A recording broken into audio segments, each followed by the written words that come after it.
Hi all, my name is Dr. Linda Remark. I am an associate professor at Stark State College, and part of my teaching load every semester is the developmental reading courses. At the college, we have 2 reading courses that you are placed in based on your Accuplacer reading score. We have Technical Comprehension 101, which is the 100 level, and then Critical Analysis 102. Based on your Accuplacer score, you may be placed in technical comprehension, you may skip right to critical analysis, or ideally you skip both of those because you earn a 246 or higher on your Accuplacer reading portion. And so that obviously would be, I'm assuming, most of your goal so that you can save yourself both some time and money. So the purpose of this video is to just walk you through kind of the expectations of the Accuplacer reading portion of your test, as well as the key skills that not only the Accuplacer talks about, but in general the reading courses, so that you can kind of practice and be aware of these no matter what placement you end up in. So first, just a little bit about the Accuplacer reading. Overall, what the Accuplacer reading is doing is assessing your ability to derive meaning from the text that you read. And so the Accuplacer generally runs for the reading. You might have a 1-paragraph selection up to maybe 10 paragraphs. So it really does vary. And then the broad knowledge and categories that are being assessed are passages that include information and ideas, rhetoric, synthesis, and vocabulary. So before we really get into the links for the comprehension practice test for Accuplacer, I'm going to go ahead and go down to the key skills taught in reading courses. And so brushing up on these skills will both prepare you in case you need to take a reading course at the college, but also when you see these questions on the Accuplacer, because the Accuplacer does ask questions over skills that are covered in the reading sections. So in our reading sections and on the Accuplacer, you're going to see questions that may ask you about a main idea. So what does that mean? Hopefully you had some exposure to this concept before. The first thing you do, and we're going to be talking about the paragraph level right now, is you find the topic, the who or what. The who or what a paragraph is about. So that means that an author will either repeat their who or what over and over, or they might refer to it over and over. Based on that topic, you come to a main idea. It's the most important piece of information you're learning about the topic. It's going to be almost like a summary, is what I tell my reading students. It's a general summary of what is happening in a particular paragraph. So it could be directly stated, meaning it's right there in the paragraph, first sentence, last sentence, the work is done for you, or it's implied and you have to come to your own conclusion. That is what a main idea is, the most important sentence about what's going on in the paragraph. Now, as you know, a main idea is not by itself. There's not just one sentence in a paragraph, there are other sentences. So the next concepts we talk about are supporting details, and they have different jobs. There are 2 categories of supporting details: major supporting details and minor supporting details. So major supporting details directly support the main idea. So they give a brand new tip, example, reason, illustration, whatever it might be that connects directly back to that main idea. Now, a minor supporting detail, it's still going to be on the same topic because that's what the point of the paragraph is to introduce the same topic. But the minor supporting details are kind of like the nitty-gritty of the paragraph. They are going to support the major details. They're going to add on even more information. So a major supporting detail introduced an example of something. The minor supporting detail will go into even further detail about that example. That's their role in a paragraph. You may also be asked to come to an inference. So an inference is a conclusion based on evidence. So you might also call it conclusion, educated guess, or deduction. It's when it's not spelled out for you directly in front of you. An author has implied or maybe hinted, suggested their meaning, and you have to come to that conclusion. We do that with main ideas. We might do that with vocabulary. So that's the point of making an inference. Next in the reading classes, as well as really important role in the Accuplacer, is to be able to determine the meaning of unknown words. So we may use context clues. So context clues are hints or tips the authors give to help you understand an unusual or unknown word. So it might be a brand new word you've never seen before, or maybe that's using a word that you've seen but it's in a different kind of usage. And so a context clue might be an example or a synonym or antonym, and we're going to see some more examples of this in my PowerPoint presentation coming up next. So using context clues is helpful whenever you come across words you may not know, and that should be your first line of defense before going to a dictionary or online source to help you figure out the meaning of a word. In our reading classes, and on the Accuplacer, we need to be aware of patterns of organization. And these are ways in which the author structures their writing. So just like numbers, our minds can pick up on patterns, and we like to kind of be able to categorize those. Same thing with words. If we can kind of be able to recognize the organization of a paragraph, that if we can see, oh, this author is using compare and contrast, or this author is using examples, we can start to understand more of the overall meaning of the paragraph and walk away with better comprehension. And then finally, critical thinking, being able to kind of dig deeper than the surface level, start to look at fact and opinion, the author's point of view and bias, to see if we can question or evaluate and then apply what we're learning to a current situation or connect to previous knowledge. So that is an overview of the main skills that we are taught in the reading courses, and you will see alluded to in questions on the Accuplacer. So now I'm going to go ahead and show you this PowerPoint. Again, normally if I were with you in person, we would kind of interact and go through this. I'm going to go ahead and show you this slide right here, and I want you, a little too big, I want you to try to go ahead and see if you can fill in those blanks. So if you need to pause the video for about a minute or so while you read through this paragraph, see if you can fill in, and it gives you a little clue with the beginning letters of each of those words. See if you can fill that in. Okay, hopefully you paused and everyone had a chance to go through. I'm going to go ahead and show you what the paragraph actually says. Maybe you're thinking right now, wow, you got maybe one of those words correctly, maybe two. Usually people get the dark one correct and sometimes the sunshine. So if you look, it probably looks completely different than you had anticipated. I normally have students, fill it in from kind of that parent point of view. Parents, children, infant, answer, father, mother. So that's normally the course people take because that is what it seems like it is. The reason I show this to my classes and to students in general is to kind of demonstrate the role of prior knowledge, how important it is to be aware of a topic as you're reading, as well as to not assume you know what's being read and you are very careful about your reading. So it's kind of a fun little activity to do that. So this PowerPoint, as I mentioned, kind of picks up on the last screen with some of these skills that we talked about. So I'm going to go through and you'll see these put into practice. So again, I'm going to go ahead and read this. If you prefer to pause it and someone in your group read it, that's fine as well. So here's our paragraph. Our job is to try to find the main idea. So it reads, exercising has many physical and emotional benefits. One benefit of daily exercise is toned muscles. Toned muscles provide support for the skeletal system and also help to burn calories more efficiently. Another benefit of exercise is increased flexibility. Flexibility can help to prevent injuries while participating in daily life activities. A third benefit of daily exercise is it can serve as a stress reliever. Exercise increases serotonin, a hormone that increases feelings of well-being and overall happiness. Weight loss is a final benefit of exercise. Walking 1 mile at a brisk pace burns about 100 calories. Exercising on a daily basis can help a person to live longer and enjoy an overall better quality of life. So hopefully as I read this, you could clearly tell that the topic is exercise or exercising. So if you recall from before, I said the topic is the who or what, and it is generally repeated or mentioned or referred to over and over, and that is definitely what's going on here. We are seeing the word exercise or exercising multiple times, so that is our topic. Now, in this case, our main idea is directly stated, and so we have to ask ourselves, well, what are we supposed to be learning about our topic? What's the most important thing we need to know?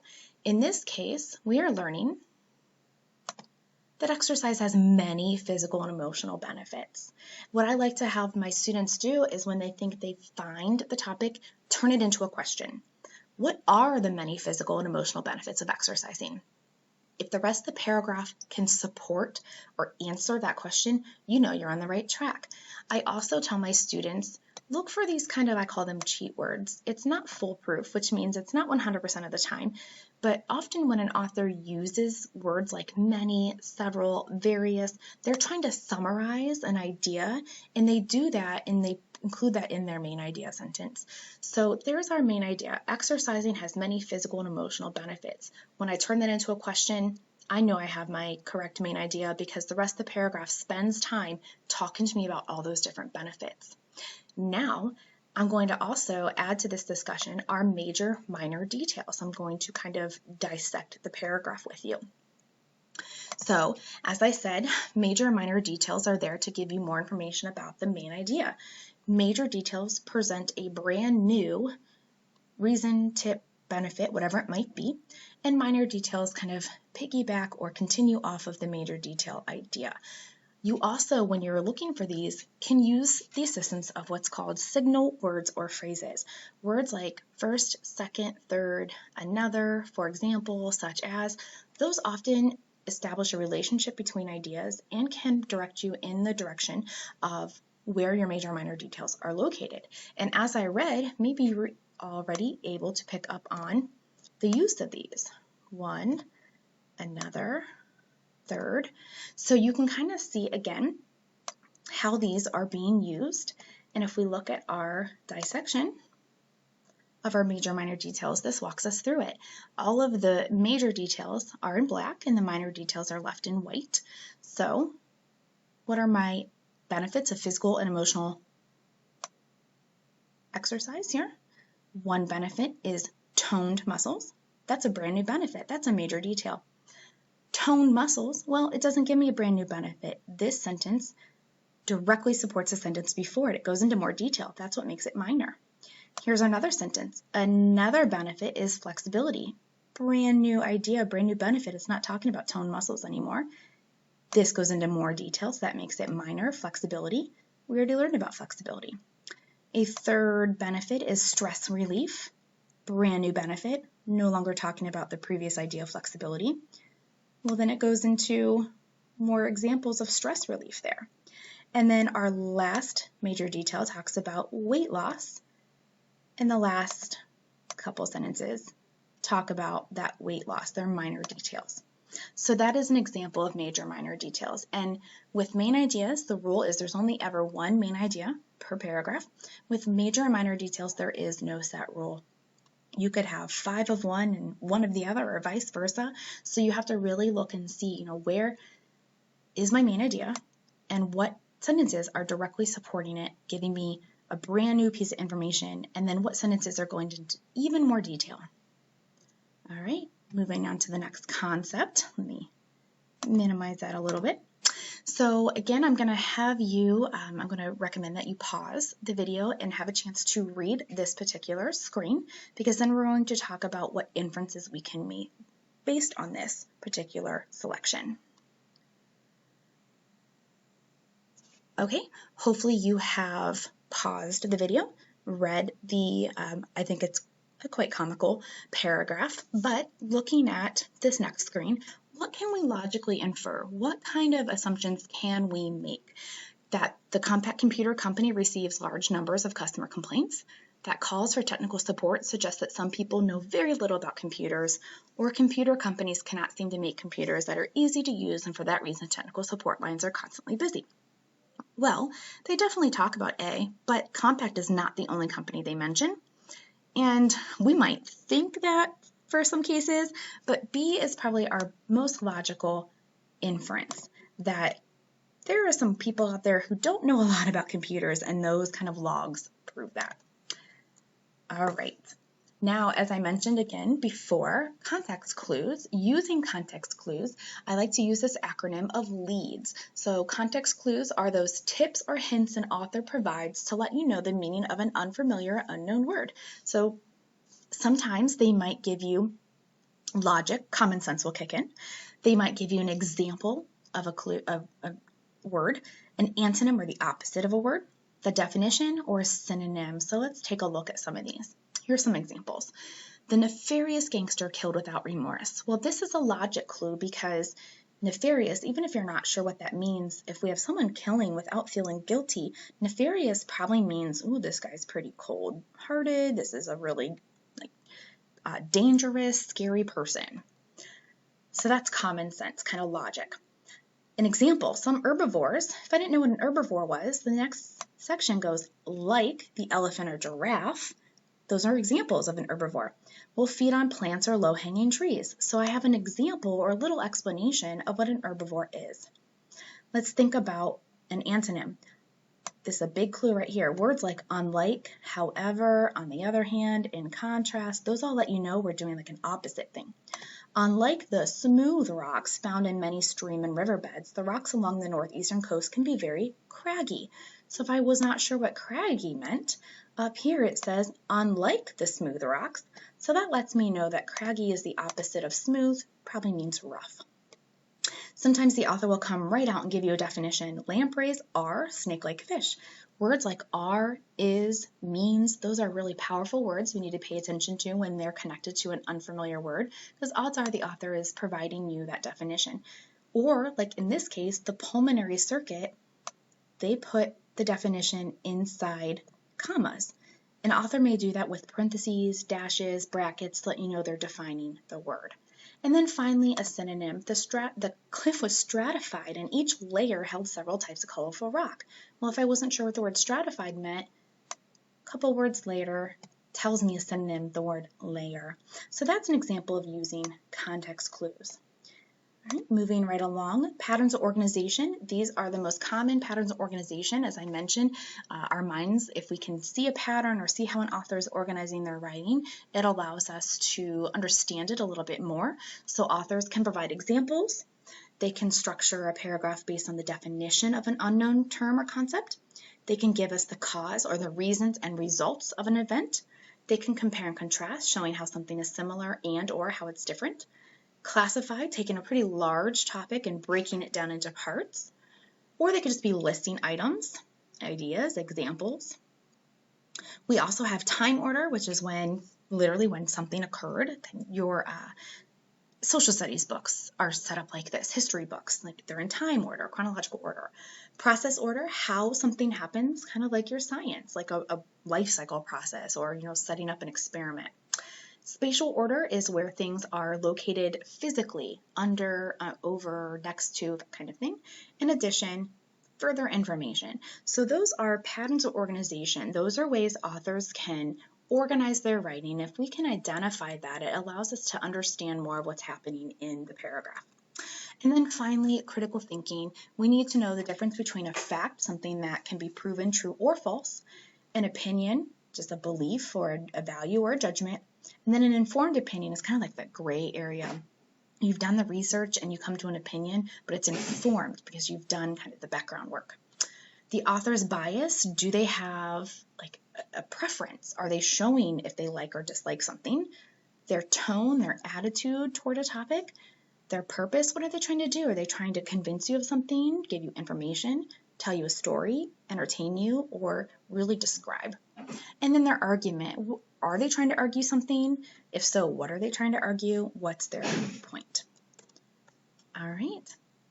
The last thing I wanted to take a couple minutes to show you, some links up here. If I click on that, this takes us to a practice just reading test. So when I go here, this walks you through some sample questions, and I always do these with my students in class, and I know that you are being provided handouts and links, so I would really recommend you looking through this particular practice because it does kind of set up nicely of what you can expect on the reading portion.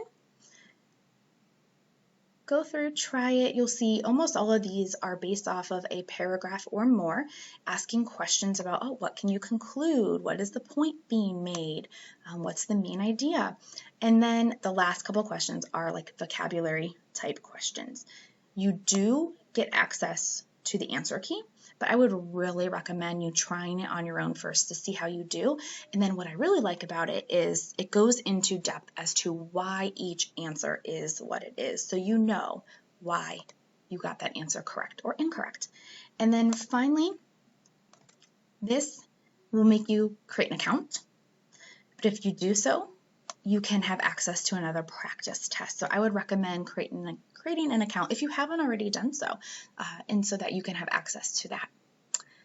And that is kind of my information in terms of the Accuplacer reading. Again, my name is Dr. Linda Remark. Please feel free to reach out if you have any questions. My email, if you need to get a hold of me,